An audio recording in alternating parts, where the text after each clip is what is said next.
बॉलीवुड अभिनेता रजा मुराद ने कहा कि तांडव फिल्म के निर्देशक और कलाकारों से गलती है। किसी के भी धार्मिक भावनाओं को आहत करने का अधिकार किसी को नहीं है। उन्होंने कहा कि सत्य सत्य होता है। तांडव फिल्म के कलाकारों को इस बात का अनुभव हुआ है। वहीं बॉलीवुड के ड्रग्स के सेवन को लेकर उन्होंने टिप्पणी की। रजा मुराद ने कहा कि अधिकतर क्षेत्र के ऐसे लोग हैं जो ड्रग्स का सेवन करते हैं। महज चंद लोगों के कारण पूरी फिल्म इंडस्ट्री को बदनाम नहीं किया जा सकता। अभिनेता रजा मुराद बृहस्पतिवार को अयोध्या के रुदौली क्षेत्र के मवई चौराहे पर स्थित एक मॉल के ओपनिंग में पहुंचे। इस दौरान उन्होंने कहा कि फिल्म निर्माताओं के धार्मिक विषय पर गंभीरता से विचार करना चाहिए। फिल्म प्रत्येक समाज के आईना होती है, ऐसे में किसी भी तरह की चूक नहीं होनी चाहिए। तांडव फिल्म के निर्देशक और कलाकारों से गलती हुई है। जो गलत है उसे सही नहीं कहा जा सकता। उन्होंने अपनी गलती पर माफ़ी भी मांगी है। गलती पर माफ़ी मांग लेना बड़ी बात है और माफ़ कर देना उससे भी बड़ी बात होती है। रजा मुराद ने कहा कि फिल्म निर्माता व निर्देशक को सावधान रहना चाहिए। किसी फिल्म में ऐसे डायलॉग नहीं होने चाहिए जिससे कि किसी धर्म के लोगों की भावनाएं आहत हो। उन्होंने कहा कि धार्मिक मामले में विशेष सतर्कता बरतनी चाहिए। वहीं बॉलीवुड अभिनेता रजा मुराद ने बॉलीवुड इंडस्ट्रीज को ड्रग्स के नाम पर बदनाम करने को गलत बताया। उन्होंने कहा कि वर्तमान में अधिकतर क्षेत्र में ऐसे लोग हैं जो ड्रग्स का सेवन करते हैं। राजनीति, व्यवसाय, खेल जैसे क्षेत्रों में ड्रग्स का सेवन हो रहा है। फिल्म इंडस्ट्रीज से महज 1 से 1.5% लोग हैं जो ड्रग्स का सेवन करते हैं। ऐसे लोगों की वजह से इतनी बड़ी फिल्म इंडस्ट्री को बदनाम नहीं करना चाहिए। ऐसे लोगों को ड्रग्स का सेवन करते हैं उन्हें समाज के सामने लाकर कड़ी से कड़ी सजा देनी चाहिए। ऐसा है, किसी को भी हक नहीं है किसी के मजहबी जज्बात को ठेस पहुंचाने का। अगर लोगों के दिलों को, लोगों के मजहबी जज्बात को ठेस पहुंची है तो यकीनन उन्हें माफ़ी मांगना चाहिए। और उनसे गलती हुई है, मैं मानता हूँ, क्योंकि जो बात सही है वो सही है, जो गलत है वो गलत है।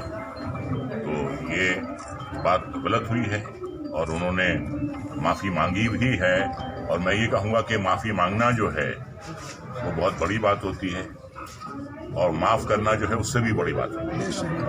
बस यही है कि उन्होंने जो गलती की है उसकी माफ़ी मांगी है, उन्हें माफ़ कर देना चाहिए। लेकिन ये भी तंबी करनी चाहिए कि आइंदा वो ऐसी गलतियों को ना दोहराएं। सर, जो बॉलीवुड में ड्रग्स को लेकर जो हलचल हो रही है उस पर करके सर क्या कहेंगे? देखिए, ड्रग्स तो हर जगह है जी।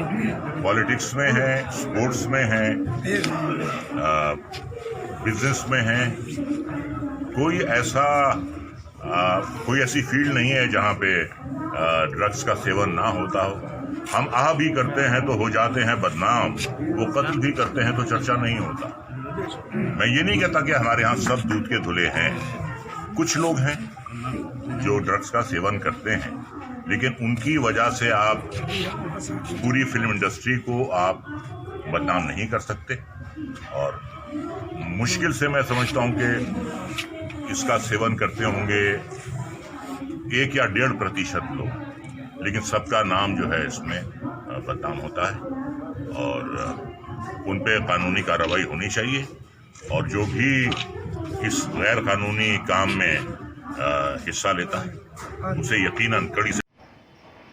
राम मंदिर निर्माण नींव मुंबई के रिसर्च सेंटर में तैयार किया जा रहा है, जिसकी ब्लूप्रिंट के आधार पर परिसर में मलबा हटाए जाने का कार्य तेज गति से शुरू कर दिया गया है और फरवरी माह में डिजाइन के आधार पर नींव तैयार किए जाने का कार्य भी शुरू कर दिया गया। अयोध्या में मंदिर निर्माण समिति की 2 दिवसीय बैठक में नींव बनाए जाने पर अंतिम निर्णय लिया गया, जिसके लिए वैदिक विधि विधान पूर्वक पूजन अर्चन के साथ प्रारंभ भी कर दिया गया है। 2 दिवसीय बैठक के अंतिम दिन IIT चेन्नई के एक्सपर्ट के द्वारा नींव बनाए जाने पर तैयार पूरे डिजाइन प्रेजेंटेशन पेश दिखाया। बैठक में मुख्य रूप से निर्माण समिति के चेयरमैन नृपेंद्र मिश्र, श्री राम जन्मभूमि तीर्थ ट्रस्ट क्षेत्र महासचिव चंपत राय, कोषाध्यक्ष गोविंद देवगिरी, ट्रस्ट के सदस्य डॉक्टर अनिल मिश्रा, राजा विमलेंद्र मोहन मिश्रा, आर्किटेक्ट आशीष सोनपुरा के साथ TCE व LNT के अधिकारी व IIT चेन्नई व रुड़की के एक्सपर्ट भी मौजूद रहे। वहीं राम मंदिर ट्रस्ट के महासचिव चंपत राय ने बताया कि राम जन्मभूमि परिसर में लगभग जिस स्थान पर प्रधानमंत्री नरेंद्र मोदी जी द्वारा भूमि पूजन किया गया वह लगभग 160 मीटर का लेवल है, जिसे अभी 2 मीटर तक मलबा हटाए जाने का कार्य करेंगे। उसके बाद भूमि भी उपलब्धता को देखते हुए 22 फीट मलबा हटाए जाने का कार्य किया जाएगा। बताया कि लगभग 40 फुट तक मलबा को हटाया जा सकता है, इसमें कोई बाधा नहीं आएगी, लेकिन हटाए जाने का कार्य भी स्टैम्प के अनुरूप किया जाएगा। इस बीच जहां पर भूमि की उपलब्धता सही मिलेगी उसके बाद से कार्य को भी रोका जा सकता है। वहीं बताया कि मुंबई की रिसर्च सेंटर में तैयार किया है, जो कि 15 दिन यानी फरवरी माह में अयोध्या आ जाएगी। आया जा सकता है 12 मीटर। 12 मीटर का मतलब भारतीय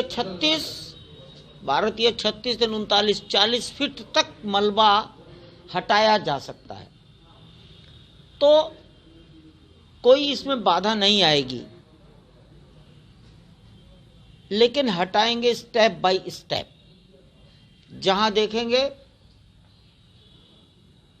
अब ठीक है वहां रुक भी सकते हैं, लेकिन आम राय ये आपस की है, टाटा, लार्सन टुब्रो और सोमपुरा और ट्रस्ट की ओर से जो एक और इंजीनियर हैं जगदीश आफले, कि अपने दिमाग में रखो कि 12 मीटर तक जा सकते हैं। डेड लाइन तय नहीं करना, इंजीनियरिंग साइट परिस्थितियों को देखकर चलती है, इतना ही। सर, न्यू की डिजाइन के लिए प्रस्तुत होनी थी, अभी समय लगेगा। जितने दिन में ये काम होगा उतने दिन में ड्राइंग बन जाएगी। इसलिए मैंने कहा ना, क्या काम साथ साथ चल सकते हैं, कौन सा काम 1 बाय 1 होगा। तो ड्राइंग बन रही है मुंबई की लेबोरेटरी में, ये काम यहाँ हो रहा है, दोनों का कोई विरोधाभास नहीं है। वो आ जाएगी 10 दिन 15 दिन में, सोच लेंगे। फिर ड्राइंग आ जाएगी, फिर सोचेंगे इस ड्राइंग में जो मटेरियल लगना है वो कहाँ से आएगा। तो इसलिए ये काम अलग है। ड्राइंग कागज पर बनती है, वो डिजाइनर बनाता है, वो चेन्नई में बैठे हैं, फिर वो उसमें मटेरियल बताएंगे, मटेरियल क्या लगना है ये एक थर्ड पर्सन तय करेगा।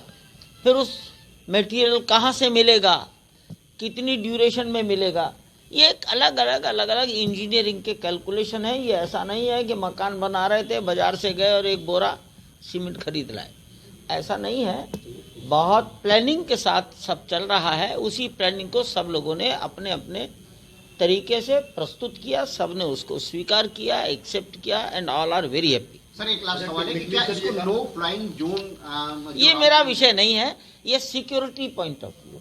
सर एक चीज ये जानना चाहेंगे, no flying zone is the security arrangement, और हम चाहेंगे, आप भी चाहेंगे,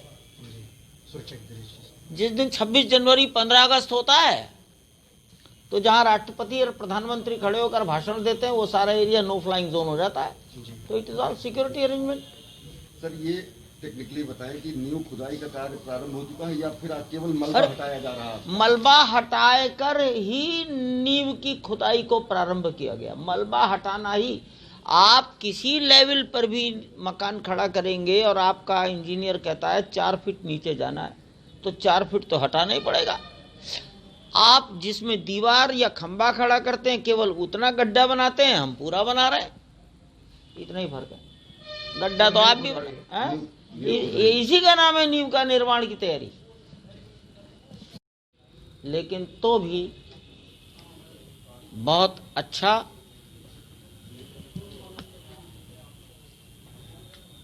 आनंद देने वाला कार्य हुआ है। एक तो अच्छी बात ये हो रही है कि 3 महीने, 6 महीने, 1 साल इसमें कैसे कैसे काम होगा इसका अच्छा डिस्कशन हो रहा है और सब लोग टाइम पीरियड से सहमत हो रहे हैं।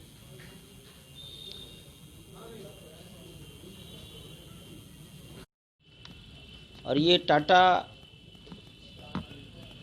कंसल्टेंट इंजीनियर्स के वरिष्ठतम अधिकारी हैं टाटा कंसल्टेंट इंजीनियर्स राम जन्मभूमि मंदिर निर्माण में प्रोजेक्ट मैनेजमेंट कंसल्टेंट की भूमिका निर्वाह कर रहे हैं।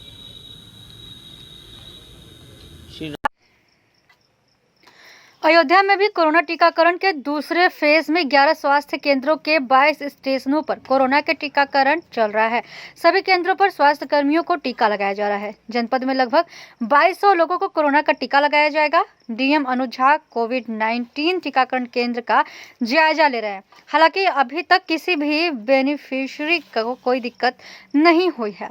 जनपद के जिला पुरुष अस्पताल, जिला महिला अस्पताल, श्री राम अस्पताल, मेडिकल कॉलेज, CHC मया, पूरा बाजार, सुहावल, मसौदा, मिल्कीपुर, बीकापुर व रुदौली केंद्र पर कोरोना के टीकाकरण के कार्य सुचारू रूप से चल रहा है। के 11 सेशन साइट्स पे 22 सेशंस जो है वो कोविड वैक्सीनेशन की चल रही है और सभी सेशंस में 100 बेनिफिशियरीज़ को कोविड का टीका लगना है। मैंने अभी सुहावल और रुदौली में 4 सेशंस का इंस्पेक्शन किया है। अभी और भी मिल्कीपुर और बीकापुर में करूँगा। हर जगह बहुत ही स्मूथली वैक्सीनेशन हो रहा है और उसमें कहीं भी कोई उसमें एडवर्स इफेक्ट कहीं भी वैक्सीन का नहीं आया है और बहुत सुचारू रूप से सारी व्यवस्थाएं की गई है। पुलिस की ड्यूटी है, नोट लॉसर्स लगे हुए हैं और हेल्थ डिपार्टमेंट के हमारे डॉक्टर्स और MOIC सभी स्टाफ जो हैं बहुत वेल ट्रेंड हैं और अच्छी तरीके से वैक्सीनेशन का काम कर रहे हैं। अयोध्या धाम चैरिटेबल ट्रस्ट के तत्वाधान में नेताजी सुभाष चंद्र बोस की जयंती की पूर्व संध्या पर नगर के चौक स्थित शहीद स्थल पर धूमधाम से मनाया गया जन्म दिवस। इस अवसर पर 5100 दीप प्रज्वलित कर देश के महान स्वतंत्रता संग्राम सेनानी नेताजी सुभाष चंद्र बोस का जन्म दिवस बड़े ही हर्षोल्लास के साथ मनाया गया।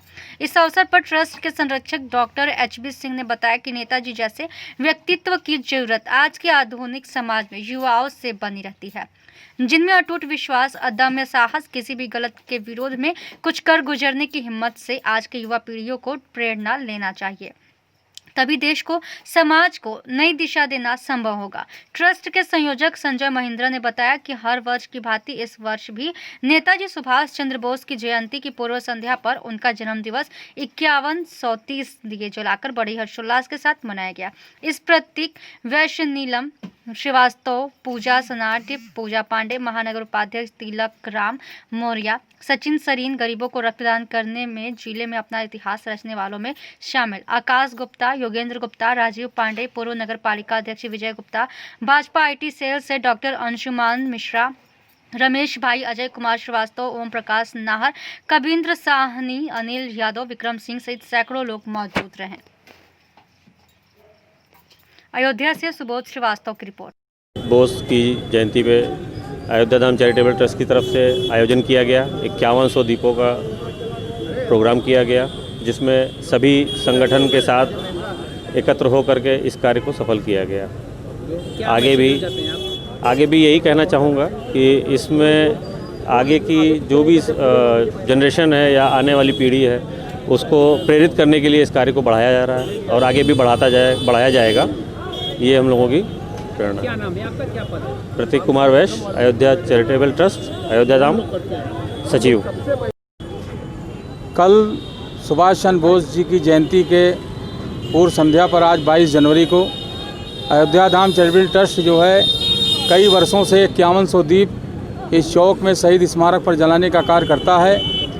अब की बार सैकड़ों की संख्या में लोग यहाँ पर पहुँचकर हमारे ट्रस्ट के और बहुत से सामाजिक संस्थाओं के लोगों ने यहाँ पर भाग लेकर जो हमने 5100 दीप जलाने का लक्ष्य रखा था वो बढ़कर अब की 1000 और हो गया।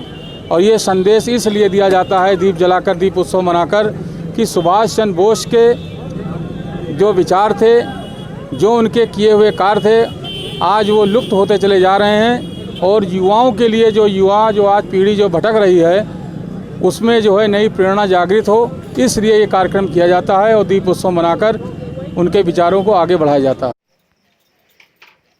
फैजाबाद पेट्रोलियम डीलर एसोसिएशन के सौजन्य से आज श्री राम मंदिर निर्माण के लिए निधि समर्पण अभियान कार्यक्रम के तहत होटल शान अवध के सभागार में एक सभा आयोजित करके एसोसिएशन ने 3,02,522 रुपए का चेक राष्ट्रीय स्वयं सेवक संघ के अवध प्रांत के प्रचारक कौशल जी व श्री राम जन्मभूमि निर्माण तीर्थ क्षेत्र ट्रस्ट के वरिष्ठ सदस्य डॉक्टर अनिल मिश्रा को सौंपा।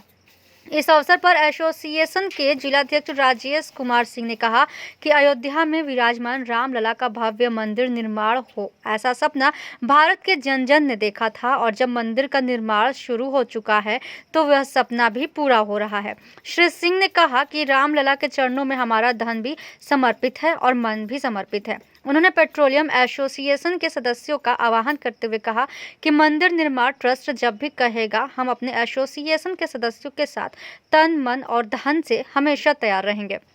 उन्होंने ट्रस्ट के लोगों को धन्यवाद देते हुए कहा कि हमको इस लायक समझा गया और हम प्रभु श्री राम के चरणों में अपना सर्वस्व न्यौछावर करने के लिए तैयार रहेंगे।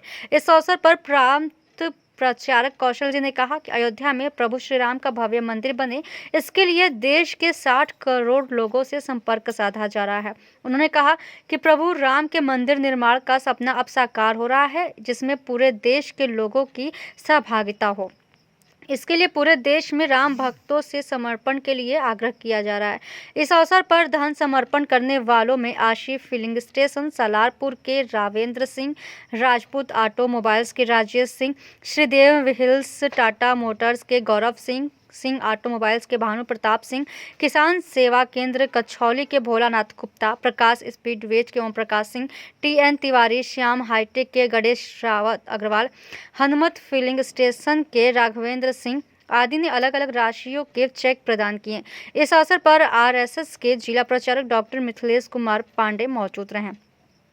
63वीं बटालियन केंद्रीय रिजर्व पुलिस बल के मुख्यालय नवीन मंडी पर दिव्यांगों को आत्मनिर्भर बनाने के उद्देश्य से कंप्यूटर साक्षरता प्रशिक्षण कोर्स का शुभारंभ किया गया था, जिसका आज समारोह पूर्वक समापन किया गया। इस अवसर पर मुख्य अतिथि के रूप में 63वीं बटालियन CRPF के कमांडेंट छोटे लाल ने कहा कि देश में मानवता की रक्षा के लिए CRPF सतत प्रयत्नशील है। उन्होंने कहा कि CRPF पूरे देश में अपने जान को हथेली पर रख के काम करती है, वह चाहे घना जंगल हो या जम्मू कश्मीर का आतंकवाद प्रभावित क्षेत्र हो, सभी जगह आतंकियों का सफाया करती है और मानवता की रक्षा के साथ साथ देश की रक्षा करती है। उन्होंने कहा कि अंग्रेजी हुकूमत में पुलिस और जनता के बीच में काफ़ी दूरियां रहा करती थी, लेकिन हम मानव कल्याण के लिए संवेदनशील हो करके जनता और पुलिस के बीच में संबंध बनाने तथा समाज में पिछड़े व दिव्यांगों के लिए काम कर रहे हैं। उन्होंने कहा कि हमारा निरंतर यह प्रयास रहता है कि देश के लोगों में पुलिस के प्रति विश्वास जताएं।